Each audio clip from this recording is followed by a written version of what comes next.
when you're dead, a legacy is your only remaining hope of clinging to life.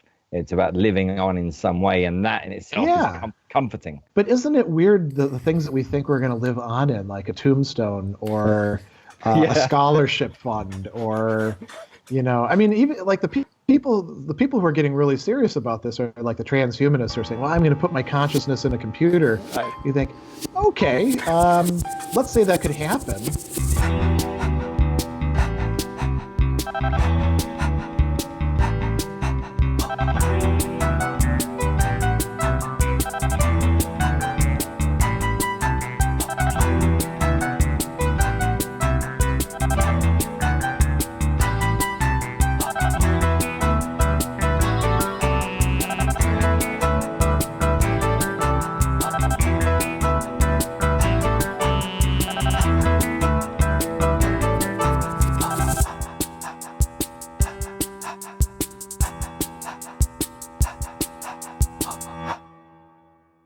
Today's guest is Greg Sadler. Greg was on with us before, and we had such a great time, we agreed with Greg that we would do it again. Greg aims to bring philosophy into practice, making complex classical philosophical ideas accessible for a wider audience and not just for academics. And achieving nearly 4 million views on his YouTube channel shows he is on track to fulfilling his aim. Greg is a certified philosopher, counselor, a public speaker, an author, an ethics trainer, and an executive coach, among other things. In this episode, we discuss why people work so hard on leaving a legacy, how our beliefs free or imprison us, and Greg talks about what he would like his own legacy to be. Please support the show by liking and sharing this episode on social media, and to make sure you don't miss out on any future episodes, please sign up for our newsletter at deathhangout.com. Now, this episode, will you leave a legacy? And do you want to? You wanted to talk about legacy, so how do you want to kick off this conversation? Oh, yeah, it's not something that I have fully worked out at this point. It strikes me that a lot of our thinking about death, a lot of it orients around notions of what are we leaving behind, and people get quite emotional about this, and I think often make bad or sometimes strange decisions, right, about this. And so I thought, okay, well, what does philosophy have to tell us that's useful about this? The answer is not an awful lot. There's plenty of discussion about like, well, this is why death shouldn't be such a big deal. You think about the Stoics, for example, right? They're materialists. They do believe that the soul survives in some sense for a while after death, but it's not something purely lasting. And even the whole universe is going to break down eventually for them. So then you ask, well, why would Cato not just say, well, okay, Caesar won, no big deal. I'm just going to retire to my villa. Why do these people, what's the point in taking a stand? And so you can say, well, you're leaving a good social order behind you, or you leave your children behind you. What the hell does your soul care about what's happening in the mundane world? So you left some children behind, or you're Homer, and you left some nice poems behind for people. Why do we care about this? And yet we know that we do. I don't have thoughts rigorously worked out about this. For me, it's that when you're dead, a legacy is your only remaining hope of clinging to life. It's about living on in some way, and that in itself is comforting. But isn't it weird the things that we think we're going to live on in, like a tombstone or a scholarship fund, or I mean, even like the people who are getting really serious about this are like the transhumanists are saying, well, I'm going to put my consciousness in a computer. Right. You think, okay, let's say that could happen, because I don't even know at this point if that can happen. I don't know. Is that really you? What's it doing? Is it just kind of sitting there in cyberspace, just floating around? I don't know that I would want that. It's very clear that we do have like people who we look to and we're like, Descartes is still in some sense around because we're reading him. Every time we pick up his meditations, he's somehow in some sense survived. Of course, not his body, even not most of his thought, but somehow the question, I guess, is just, well, what the hell's going on with this? If we want to have a legacy, what do we do? It begs the question, as you said, what is the I? Like when we say I, what is that? Yeah. That's the big philosophical question, isn't it? And it also links into the whole death thing about, it's like, when I go, what does that mean? And if so, how does some part believe that by leaving a legacy or being famous, or as you said, the big tombstones that people have, which we're looking at the people who did that from hundreds of years ago, and those tombstones are already crumbling. They're disappearing. So even that is gone. Tombstones sometimes exist because the survivors think it's really important to have a nice big, monument. I mean, for the rest of us, we get those little tiny slabs. Why do we even think that the dead care about those sorts of things? And how long are they going to remain? I know I go to visit my mother and father's grave fairly frequently now that I live here, nearby. When I go there, I'm not quite sure what I'm supposed to be doing. And, it's clear that they're not there. Their bodies, whatever is left of them. That's interesting, actually, Gregory. What is legacy really? Because you mentioned two things here. You mentioned the tombstones, the fund, the college fund, and there's the other thing, and there's the books that you write, your children, your kids. Is it something linked to this? Still this idea of immortality, like something will remain out of me, something will be present. I won't disappear. I will still be remembered somehow. That's right. And if you think about the things that are going to go on, like we sometimes talk about, a politician's legacy is the decisions that they made and the acts or laws that they were able to get passed, measures if they're in the executive. Okay, well, those only last for a certain amount of time. So is it that they make it into the history books? If we go back to Herodotus, says that he's writing this history to be essentially a possession forever, katema esae. That idea keeps going on and on. But it's very dependent on somebody else coming along and taking notice of it. What we're leaving, it's very much subjective about, people might like it now, but once we've gone and even the people now who agree and like it have gone, the people that are left, will they have any interest in it? Is it going to mean anything to them? Well, and we inhabit a time now in terms of, I suppose you can say politics in particular, where things that people have done that they thought were quite good at the time, we're looking at them and this is horrible. This person was an awful person. And the fact that they actually managed to preserve it is how they get caught. What about you, Gregory? Let's talk about your legacy. So you're having this YouTube channel where you have lots of followers, right? And you're doing this for something, actually. So isn't it part of this kind of, or is it just for the love of spreading the knowledge? Or is it there's something behind that as well for you? I've given some thought to this, in part because it strikes me that as opposed to like the writing genre, YouTube is rather unpredictable. We don't know what all this video content is going to turn into 100 years from now. Will they turn, take for instance us in this conversation, maybe, through artificial intelligence, they can turn each of us into an avatar, and they look, they map the ways that we talk and, like our body motions and that sort of thing.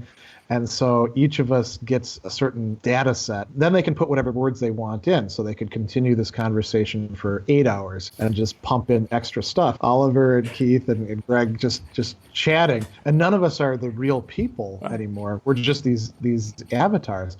So maybe in the future, sort of like we see in Star Wars, these holographic figures about, 12 inches tall talking to people. Maybe there's a Dr. Gregory Sadler who's a composite of all these figures, and they dress him up in different, coats and ties for different lessons. And he teaches kids philosophy or something long after I'm dead. It reminded me what you just described about these avatars. I don't know if you know Ray Kurzweil. Ray Kurzweil is this futurist guy. He really believes in singularity. To live forever, he truly believes that in year 2050 we will get there because of nanotech and we'll be able to upload our consciousness. And I've watched this documentary. His motivation, what is his inner motivation to do that, is basically to make his father live again.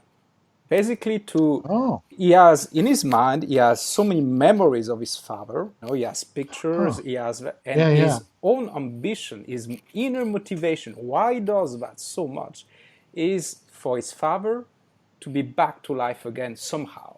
To extract all these pieces, all these memories, and somehow make it alive again. So I have no idea how it can work, to be honest. That's really interesting, because that reminds me of what the Latter-day Saints do in terms of their ancestors. They have this baptism, not just for themselves. This is why they got so interested in genealogy and why they ended up contributing to the development of, what we now have as these great genealogical sites. The idea is that, for those who weren't able to receive the opportunity that's being afforded by the Mormon Church, you can be baptized in their place, but you have to actually know who your ancestors are. And that's an interesting idea. I mean, going back to Kurzweil, so if his motivation is all these memories in his father's head, clearly that's not his dad in the full sense, right? It's just his son's take on his father. I think about like what my kids make of me. I don't know that I would want to be the guy who they think I am. For me, the legacy bits still somehow,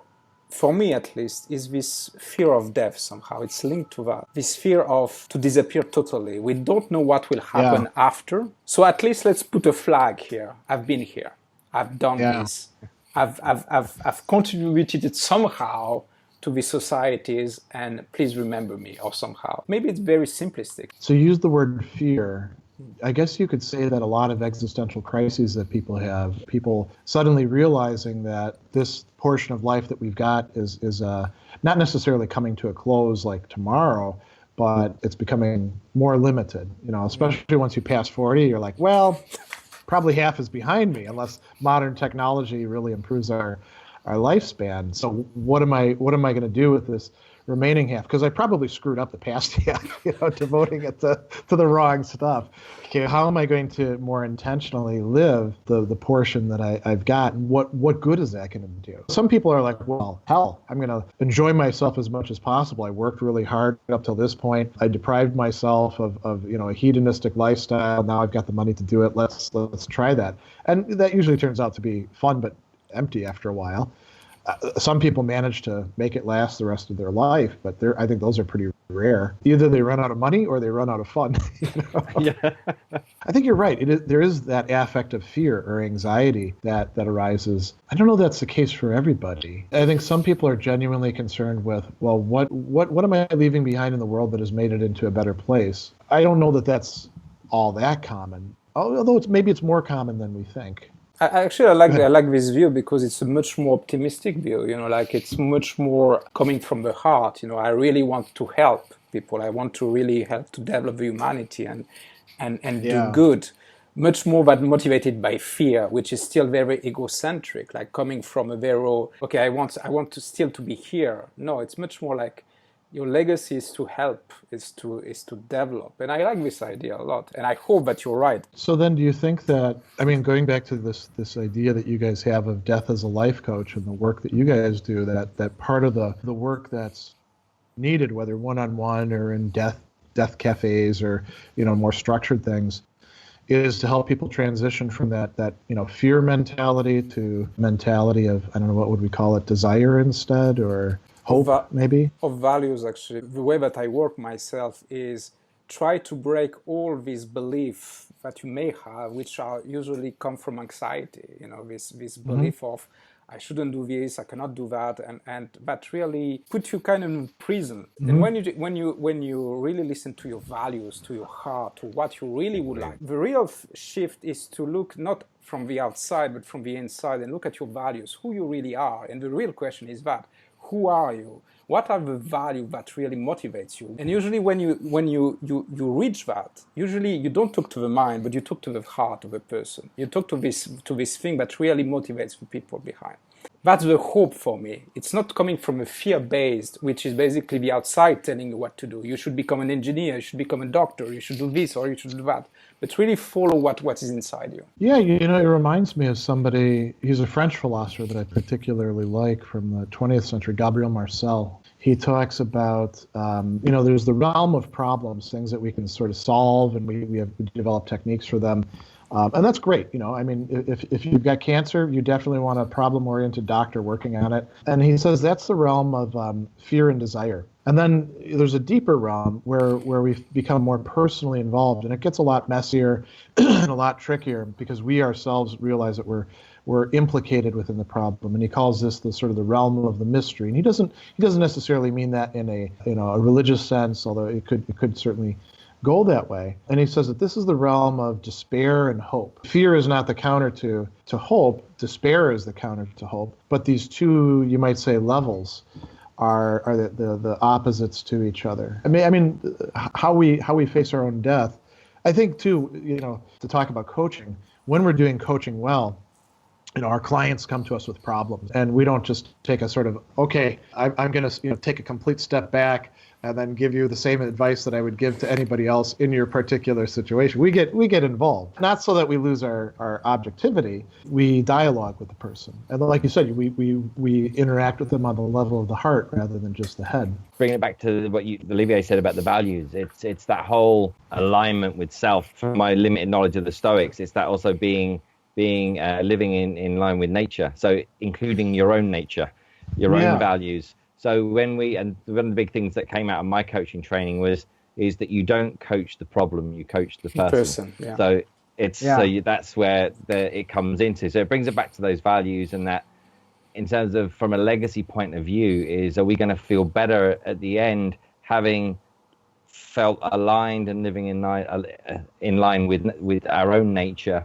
and the nature around us, or by chasing things, as Olivier said, which are externally driven, in terms of that recognition and if you like acknowledgement from the outside, which is going to sit better with us when we get to the end. The acknowledgement from the outside is so contingent. If we look at it in terms of Stoic key ideas of Stoic philosophy, it's not something we have much control over at all.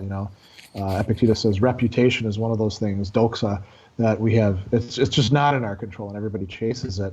One of the other things too that I thought of with this in terms of the Stoics, where I do draw some of my thought about this.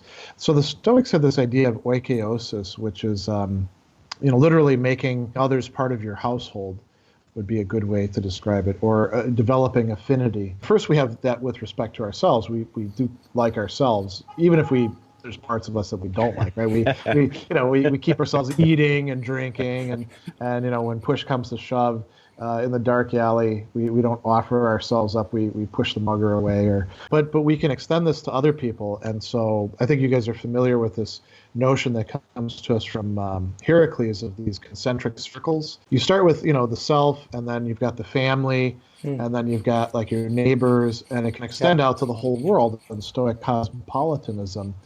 And what's going on with that is you're not identifying yourself with them, but you are them and their shared human nature as akin to your own, so that their good becomes your good. So in a way, you might say it's like enlightened selfish behavior, right? But it's not. It's no longer selfish in the self-centered sense. It's like, well, when that guy over there does good, I'm actually happy, even though I'm not in his body. Because his good is my good. So I think if you look at legacy in that way, it becomes very easy to say, oh, okay, I brought up some decent children, good enough. I made the buses run better in my town, that's good enough. Where I think we get in a lot of trouble is when we want to live on in other people, and we try to turn them like into our acolytes or clones. You see this a lot in academics, right? Where a professor has his graduate students or her graduate students, and they should think this way and write articles on them, what a swell person they were. I think it happens probably in a lot of other fields, and it doesn't allow those other people to really develop as themselves. There's no letting go. It's almost like becoming almost like a parasite, trying to live on as a parasite. Not only is that probably going to be unsuccessful, but if it is successful, then it's a bad thing. I'm curious about your legacy. What you would like your legacy to be? So we discussed about the YouTube, but what would be your ideal legacy if you had the choice? Then? In the past, when I was more of an academic philosopher, I thought, the pinnacle of my career will be giving the Gifford lectures, if I ever get to do that, and then I'll have a book. And it wouldn't be my last book, of course, but I would have a whole series of books, and then people would read these books and think, what a swell guy, Yeah. But then after a while, I came to realize I don't really have a lot of original things to say myself. and then for a while, that was kind of a downer. And then I got to the point where I was like, well, teaching Aristotle well, or teaching the Stoics well, or teaching the existentialists well, they can do the heavy lifting. They're gone, unfortunately, so I can be kind of like a spokesperson for them or an interpreter of them.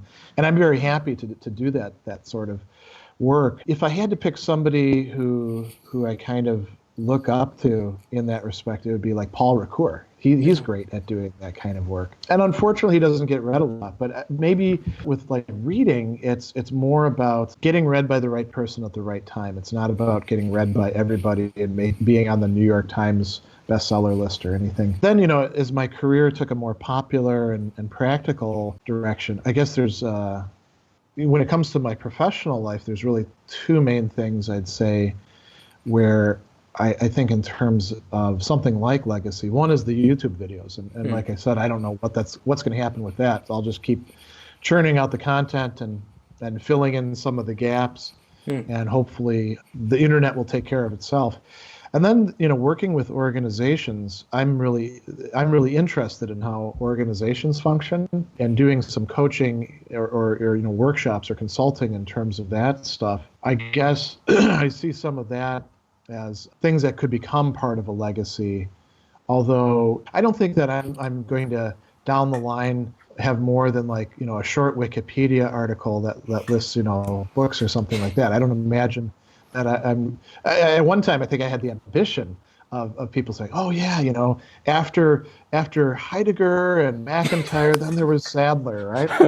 But that sort of thing is fortunately I've left that behind, because that puts a lot of pressure on a person, and not everybody can be like that, right? And there's also all sorts of other people in the game, I think, probably better suited to that sort of business. So, but actually, let me turn it on you guys. So I'm willing to bet this whole death hangout idea is something that you guys want to see continuing on and growing and developing. What do you guys see it like, like 20 years from now while you're still alive, and 100 years from now when you guys probably aren't? It's a difficult question as well. But for me, this whole death conversation was to look at our humanity as a whole. If we call ourselves humans, we have to look at the lives and the happiness and the joy, and there's many websites and podcasts talk about that, this, but not so many that talk about death. So I guess I wouldn't like to be remembered as the death guy, the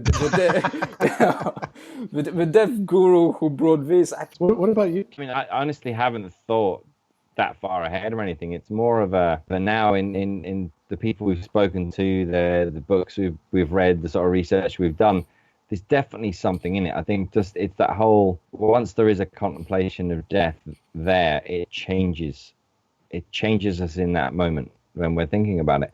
So I think it's just linking into what Olivier said as well. If it just encourages the conversation, opens it up a bit more, makes it a bit more acceptable, then you're hoping for sort of like a domino effect where it just spreads. No more, no less than that, really. That's as far as I would have taken it in terms of what I'd be looking to get from it. I mean, apart from it working really well, getting a slot on Oprah and buying a yacht, it's apart from all that, it's all good.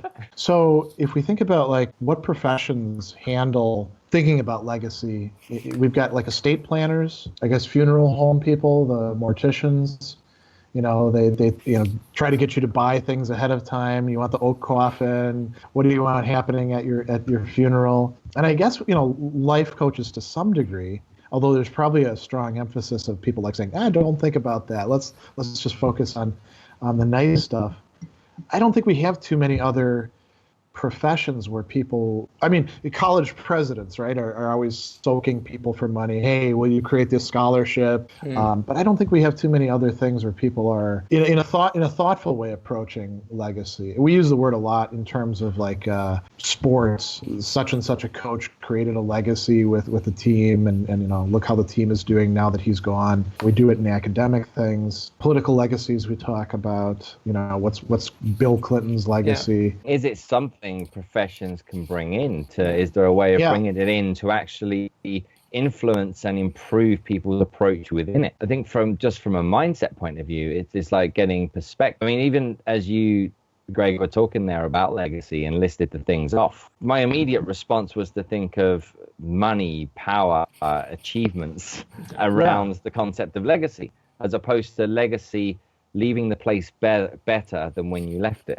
I guess for a lot of people, things like money or achievements, they're in some respect more measurable or more public. I mean, you can't put your children and say, well, at least I made them But really, when it comes down to it, it's not like by the time your kids are well, even before they're adults, there's so much that escapes whatever programming you want to try to do with them. And I'm not saying this as a parent who does a lot of that sort of stuff. I'm saying this as a parent who I've seen other parents doing that.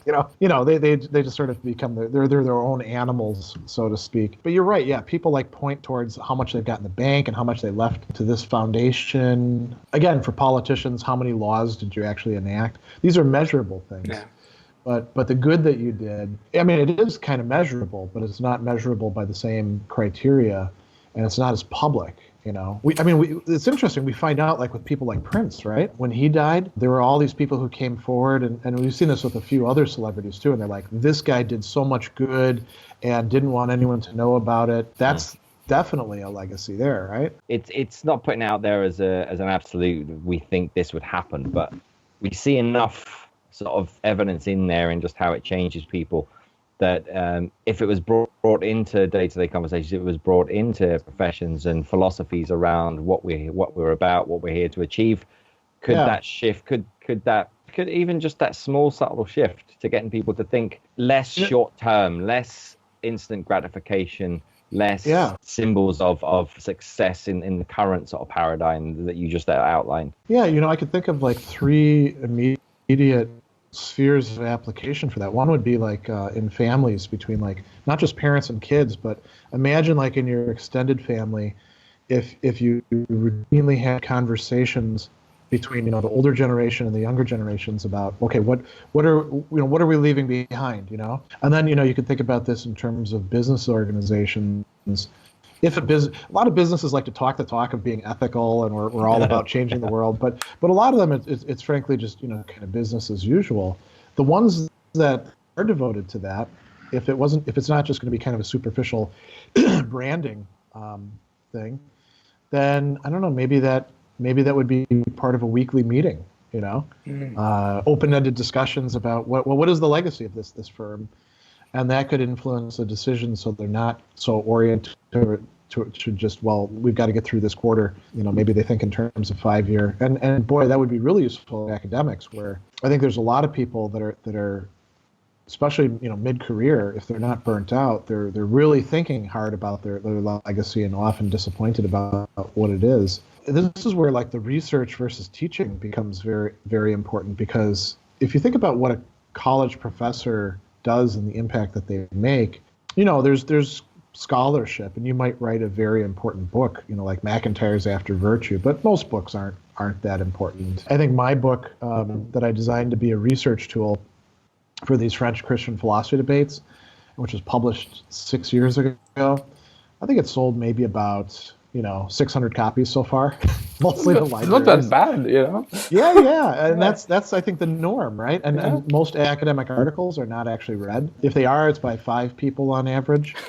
So that's not really, unless again you make a big splash, that's not really where the impact is. It's in the teaching. And so if you're teaching 100 students a semester, you probably have a greater impact than some professor who either has the large lecture class and then the TAs do the actual engagement, or is just teaching 1 or 2 sections per semester and just really doesn't care about it, and they're more interested in writing their books. And you never know until a student comes up to you afterwards and says, this is the influence you had on me, years later, if you had any effect or not. I think about the person who probably was most important in helping me to eventually think I would want to study philosophy was a substitute teacher in high school. He was brought in because one of the nuns died, and they needed somebody to teach the class, and all the rest of the students, well, most of them, not all the rest of them, most of them hated it because he was going to teach sacraments. His name was Mr. Lorenzo, and he was a little tiny guy, shaved head, from Seattle, had this Augustinian conversion, so he was really into St. Augustine. I'm willing to bet he was less than 30 years old at the time, but we thought of him as an old man. And he came in and he was like, well, look, your sister is sick, so I'm taking over this class. We're going to talk about St. Augustine because Augustine talked about the sacraments. It was a sacraments class. In order to teach you about Augustine, first I'm going to have to teach you about Plato and Aristotle because they were influential on Augustine. And you could hear like a collective groan in the class, And then he didn't have a textbook. He just put stuff on the board and encouraged us to talk. And I loved it. I thought this was amazing, And that's part of what spurred me to eventually, do philosophy. It's interesting. I'll mention another thing about my high school. So when my book came out, the guy he was a couple years behind me. He was I think the president of the high school. He'd gone into the priesthood, and it was a Catholic high school. And he said, I looked you up in our school records, and you struck me as one of the least likely people to have written a book, let alone about philosophy. And at the time that I was going to high school, I had no intention of going to college. I was going to go in the Army and do something very different. And so I kind of blew off my classes, and I was kind of a guy who got in trouble. I mean, the point is, well, you can't tell anything from where somebody is at that point in time. And that guy, Mr. Lorenzo, had a huge influence on me. He probably doesn't know it to this day, but I'm, for whatever I am, I'm part of his legacy. We hope you enjoyed this week's episode. Again, please support the show by signing up at deathhangout.com or clicking on the subscribe button on your screen.